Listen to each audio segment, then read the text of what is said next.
Sing, and I will be chanting an invocation before we start, just for 1 minute.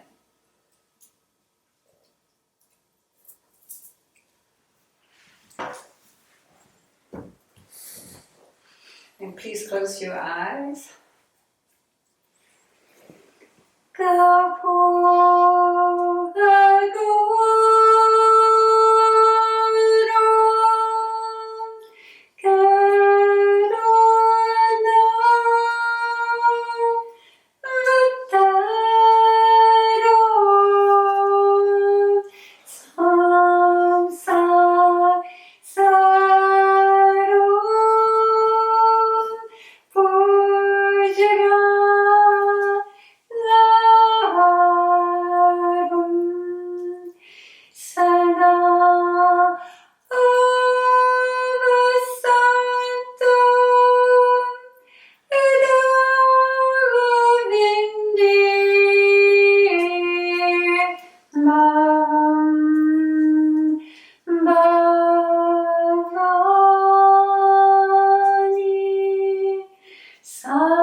Would you put the chin back? Put the chin back.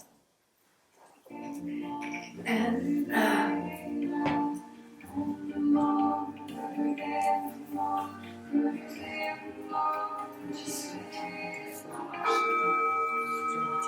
just go back to your breath. Just take a deep breath and have this wonderful moment, this blessing right now, to be in the physical form and to breathe in and to experience the joy of breathing, and let go of any tension.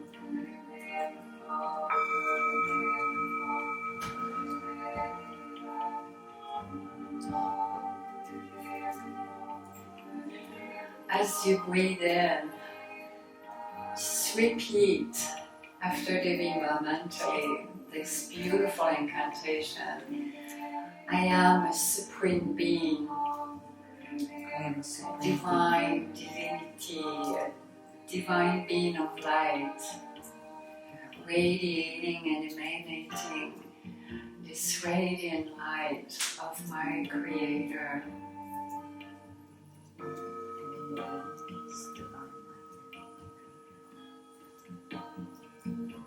I am brighter than the sun,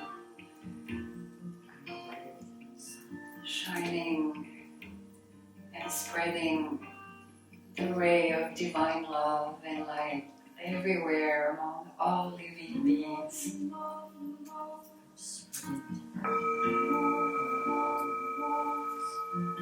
I am a supreme soul. I radiate infinite beauty and light to everyone who come in my entourage.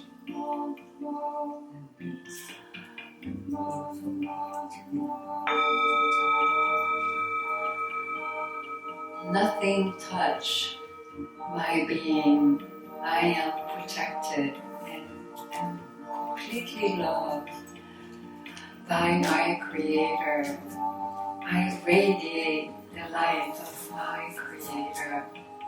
I'm a powerful being.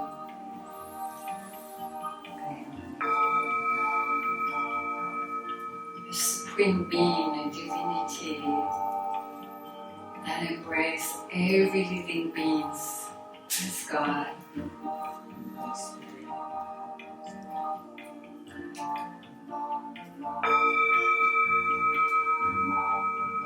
Keep on breathing. Who am I? I am not the body. I am not the mind. I am not an ego. the ego, all the identification that I have accumulated.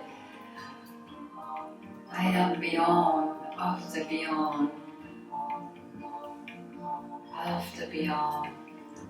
pure divine consciousness and love.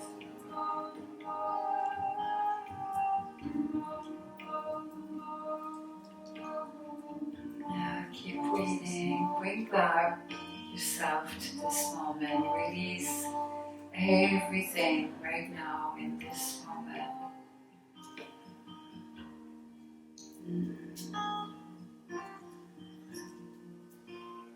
Everything that is not you, that doesn't serve your highest. Now put your attention into your anahata, into your heart. Feel the explosion of love, of divine love, the power that we have been given by our Creator.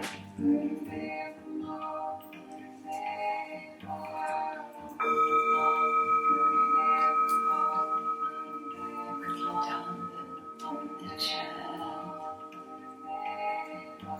So those are incantations that, like, my home is now. I am here right now.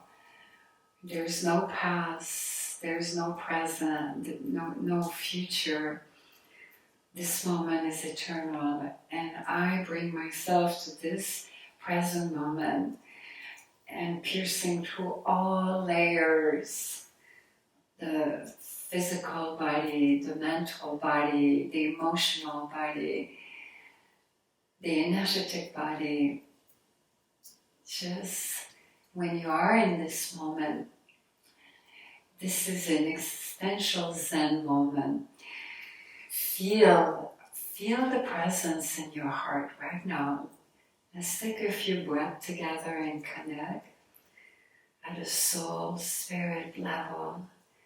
Feel how everything is tingling inside. Let's just feel the presence right now of our Creator through the breath, because there's no boundaries, nothing separates us except the mind and the ego. Let's embrace each other as spirit and let's bless each other in this moment.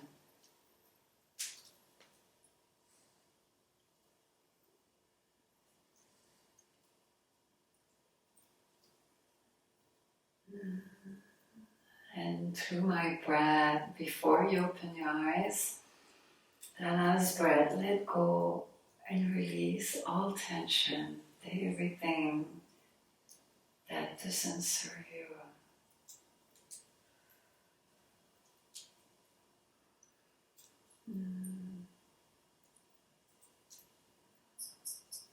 So it's easy to go back like that during the day and do those incantations, my home is now, and just go back that I am divinity right now in this moment. You can do that many times during the day to bring yourself back to an existential moment. And because there's nothing else, there's always this eternal moment.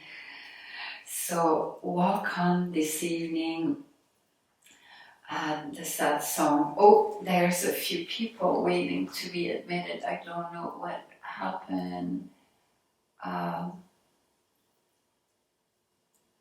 I think we lost Joe. Are you there? Yes, I'm back. Okay, perfect. I saw you disappear, and there is one more person. Let's see. I think we have some latecomer. We have. Is that Tom? We have Tom. Namaste, Tom. You made it, beloved. And they are. Beautiful. You missed the beginning, sorry. But it's okay, you were here, that's matter. There was one more person to come, but I don't see her, but I'm going to keep an eye on the Zoom, so beautiful. So welcome. We were breathing together from soul and spirit, and so welcome on Drinking Bliss. And tonight we're going to talk about embracing and trusting you, divine presence. And many of you might wonder, but what is my divine presence? What is it and how can I trust my divine presence? So divine presence is your existential at the very core of who you are, pure consciousness of what it is, just that presence. And it's the vibrant presence that vibrate, that bring the consciousness alive in the physical realm. And so when you ask that fundamental question, who am I? And then you really pin it down. But that's only an intellectual process. But if you start asking those existential questions, who am I? You're definitely not the body, and you're definitely not the mind, and especially you're definitely not a puppet and a victim of society, right? And you're not your personality, because when you look at your personality, what is personality? So most people think personality is, you hear those comments, yeah, such a great personality, or this one as, that person, this personality is like, I have a real hard time. This person is so beautiful, I love her personality. But you see, when you say that, and when you talk about personality, it's not who the person is. It's just an accumulation. It's just a conditioning. It's just a karmic structure that has been formed for so many lifetimes. So divine presence is beyond personality, is beyond identification, all those identification, which most people are not aware of. They think that they are like their religion. That's a hard one for most people. I'm Christian, I am Buddhist, and those what really cause separation among people. And as a matter of fact, it has caused so many wars. Another one is a socioeconomic background, and it's so subtle. Or ethnicity. Ethnicity is another one. I'm Indian, or I am Canadian, or I am, and I am. But the more that you peel the I am, there is nothing there. Because when you take down all the karma, you take down the personality, which personality never serves someone. Because personality is always filled with like and dislike, and preferences, and a ton of vasana, and vasana is tendency. We have talked about it, and we'll do just bring back a few themes because it's easy for many of you to forget. About the magical wand we talked about in many satsang. We talk about the samskara and the vasana. So the samskara are impression, and the vasana are tendency. And they form the karmic structure of the person. And that's not your divine presence. None of these things so far is not who you are. who you are cannot be put into words. Who we are cannot be put into words. We can only experience that. Existentially, at the very core, it's an expansion of consciousness to be one with everything. And when you tap that, you experience that, you can completely surrender and trust to this divine, because it's really going back to your own inner power. It's a divine quality that we have inside. So, the magical one, let's see. Anyone remember what is the magical one? Can one to say? V? I was reflecting on samskara. I can't remember. What is the magical one last time? I know, it's blanking out. It's blanking out. But I was reflecting on samskara because that was something I learned last time. That's okay, yeah, don't worry. It's so simple, the magic wand, most likely, but I'm just... But you see, this is how simple it is, and yet most people don't get it. It's a constant practice to be... I think it must be love, your divine love that we spread. And that we divine love, at the very core, is who we are. Satchit Ananda. Satchit Ananda is all Maharishi talked about that for thousands of years. Satchit Ananda, Yogananda talked about that. He said, one drop of it, you get so intoxicated from it because it's literally piercing through all the mana maya kosha that we talked about in the last satsang. The physical body, the mental body, which is the mana maya kosha, which has the emotional body there, and the prana maya kosha, which is the energetical body.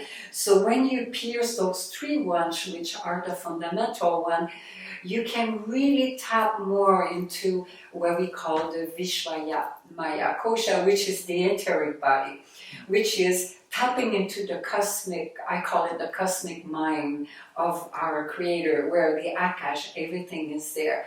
So, and then there is the Ananda Maya Kosha, which is the bliss body. So the bliss body, for thousands and thousands of years, the Maharishi talk about what is the bliss body. And some of them said, we are even beyond the bliss body. But how can we know for sure? But one thing is for sure, the great Maharishi, and including Ascended Master and Master today, and including my own self, I can tell you from my own experience, Satchit Ananda is very tangible. To be intoxicated from our own bliss, from our Creator, it is our divine presence. Existentially at the very core of who we are, where there is no boundaries, it's boundless. Is that the wave has the unique wave, because we all are a unique wave of the divine ocean of love. So when we realize that, it's not an intellectual thing, it's experiential at the very core.